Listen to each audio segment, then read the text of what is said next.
India versus England మధ్య జరిగిన semi-final మ్యాచ్లో టాస్ ఓడి తొలుత బ్యాటింగ్ చేసిన టీమిండియా జట్టు 7 వికెట్లు కోల్పోయి 253 పరుగులు చేసింది. అభిషేక్ శర్మ 9 పరుగులు చేయగా, సూర్యకుమార్ యాదవ్ 11 పరుగులు చేసి విఫలమవగా, సంజు శాంసన్ 89 పరుగులు, ఇషాన్ కిషన్ 39 పరుగులు, శివన్ దూబే 43 పరుగులు, తిలక్ వర్మ 21 పరుగులు, హార్దిక్ పాండ్యా 27 పరుగులతో రాణించారు.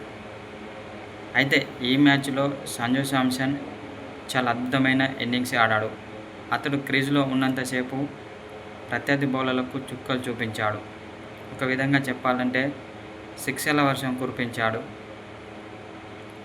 అయితే చివరిలో చాలా అద్భుతంగా ఆడారు శివన్ దూబే, హార్దిక్ పాండ్యా. అయితే ఇంగ్లాండ్ బౌలింగ్ చూసుకున్నట్లయితే విల్ జాక్స్, రషీద్ చెరో 2 వికెట్లు తీశారు. ఆర్చర్ 1 వికెట్ తీశాడు. అయితే విజయం కోసం ఇంగ్లాండ్ 254 పరుగులు చేయాల్సి ఉంటుంది.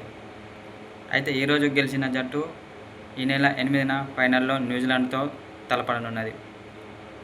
అయితే అనంతరం టీమిండియాపై కీలక వ్యాఖ్యలు చేశాడు ఇంగ్లాండ్ కెప్టెన్. టీమిండియాలో సంజు శాంసన్ చాలా అద్భుతంగా బ్యాటింగ్ చేసి టీమిండియాకు మంచి స్కోర్ అందించడంలో కీలక పాత్ర పోషించాడు.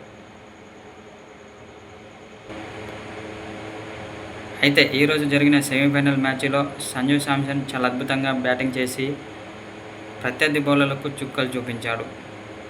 ఇలాంటి బ్యాట్స్మెన్ జట్టులో ఒక్కరుంటే మాత్రం ఆ జట్టుకు తిరుగుండదని కొందరు మాజీ క్రికెటర్లు అంటున్నారు.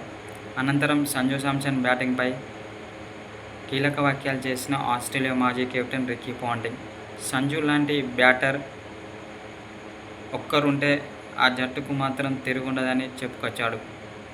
ఏది ఏమైనా ఈరోజు ఆడిన సంజు శాంసన్ ఇన్నింగ్స్ చాలా అద్భుతమని అన్నాడు. అనంతరం అతని యొక్క బ్యాటింగ్పై ప్రశంసల వర్షం కురిపించాడు ఆస్ట్రేలియా మాజీ కెప్టెన్ రికీ పాంటింగ్.